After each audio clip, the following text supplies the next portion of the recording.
Since I'm being censored on every other platform, let's try this one. So welcome to my first YouTube video. I go by Chaotic, and let's talk mind control.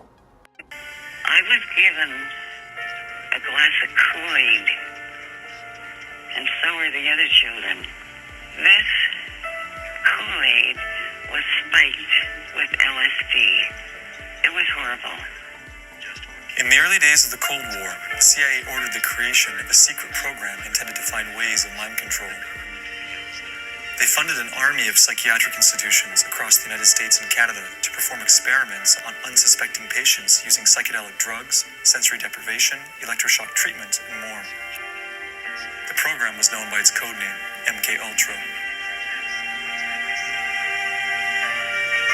Now what I'm about to show you is nothing more than research that I've done and a theory that I've come up with.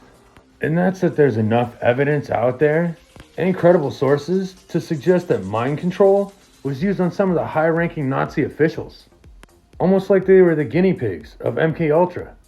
More specifically, this man here, Rudolf Hess. Hitler's right-hand man, the deputy Führer, who believed that thoughts could move objects and that Britain would make peace with Hitler. Hess somehow is really a myth. Rudolf Hess is undoubtedly one of the most interesting historical figures of the 20th century. Now Hess is a rabbit hole on his own, and we can save that for another video. But what Hess is most known for is after losing some of his credibility in the Nazi Party, he devised a plan to fly himself into Scotland to try to negotiate peace treaties with Britain. And when Hess didn't reach his destination, he actually ended up having to jump out of the plane and parachute down. And when he landed and the people found out who he was, they took him into custody. But on the 10th of May 1941, Hess flew a Messerschmitt 110 twin-engine fighter to Scotland and landed by parachute. He said he had come on a mission of peace. Arrested and imprisoned by the British, Hess was tried at Nuremberg in 1946 and sentenced to life imprisonment. Now Hess was taken into custody because of who he was and the things that he's done. But the weird thing is, it's said that Hess's mission was to talk peace treaty with the British. Well, we find out later in history that the British were pretty big fans of Hitler. And we even found out that there was an open channel between the Pope at that time and Hitler himself. A secret handover. A reporter from the British tabloid The Sun received sensitive movie footage from an informer.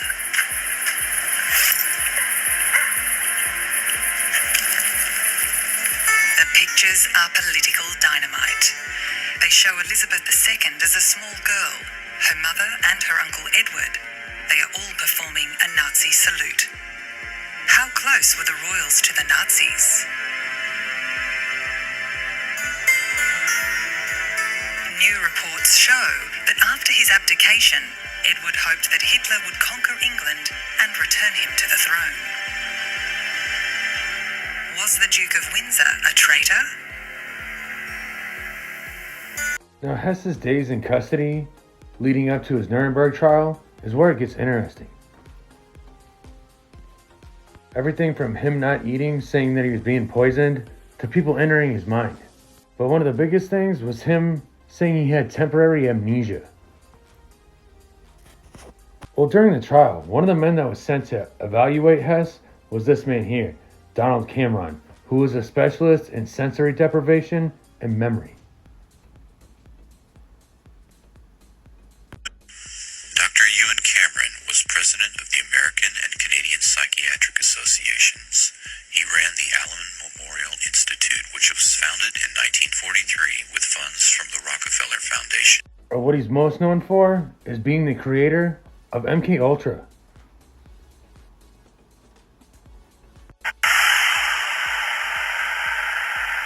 Even if you don't know the history of the Allen Memorial Institute in Montreal, it looks like a natural setting for a movie. A horror movie, maybe.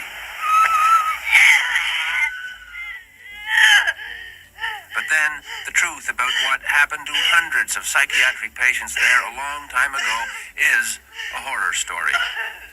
Okay, so we're en route, guys. A piece of Leon. And now it has become a movie. A dramatized account of a bleak chapter in the history of Canadian psychiatry, produced by a former Fifth Estate documentary maker, Bernard Zuckerman. Literally could not make change for $1. I've got The central character in the TV movie is a world-renowned psychiatrist at the Allen in the early 60s. His name was Dr. Ewen Cameron. Dr. Cameron. It's the classic story of good turning to evil in its most simplistic terms. I mean, Dr. Cameron started off as someone who was probably one of the most enlightened psychiatrists in the country. But then something happened.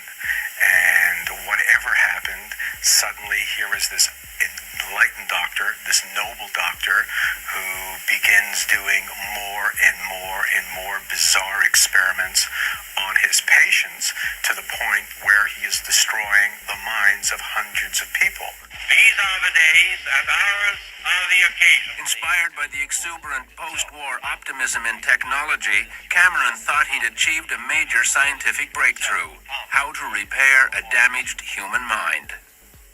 The media rejoiced, even coined a phrase which would become a tragically silly oxymoron: beneficial brainwashing.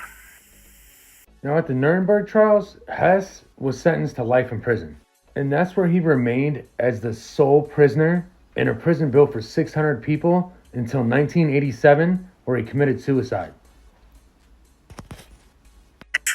Initially, he had 6 other inmates as companions, including top Nazis like Albert Speer, Hitler's armaments minister, and Grand Admiral Karl Dönitz, commander of the Navy and the last leader of Nazi Germany. But one by one, the 6 other prisoners were released, either having served their sentences or released early because of ill health. The Deputy Führer Hess remained, one prisoner, in a prison designed to hold 600. He was guarded by 4 countries who took it in turns. Now, not only is it weird that 4 nations, France, the Soviet Union, Great Britain, and America, would have taken it upon themselves to make sure this man stayed in prison, but the fact that a 93-year-old man would commit suicide. There's also a surgeon that said that he didn't commit suicide at all, that Hess was actually murdered. But why would they want him gone? Well, considering a certain president created the CIA after the Nuremberg trials, as well as weaponizing Dr. Cameron's work, as well as launching Operation Paperclip. In a covert program known as Operation Paperclip, approximately 1,600 German scientists were relocated to the United States, not only to strengthen American technical and scientific know-how, but also to ensure such coveted talent and information would never fall into the hands of the Soviet Union.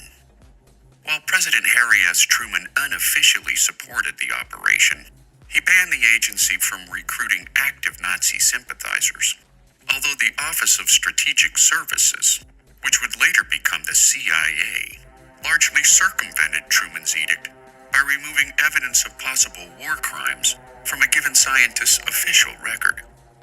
If you ask me, a lot of people needed this man locked up or gone. Now my question to you is, did Hess really fly by himself to try to discuss peace? Or did he see what was really going on and tried to run from it? But that's for you to decide. Thanks for watching and stay safe.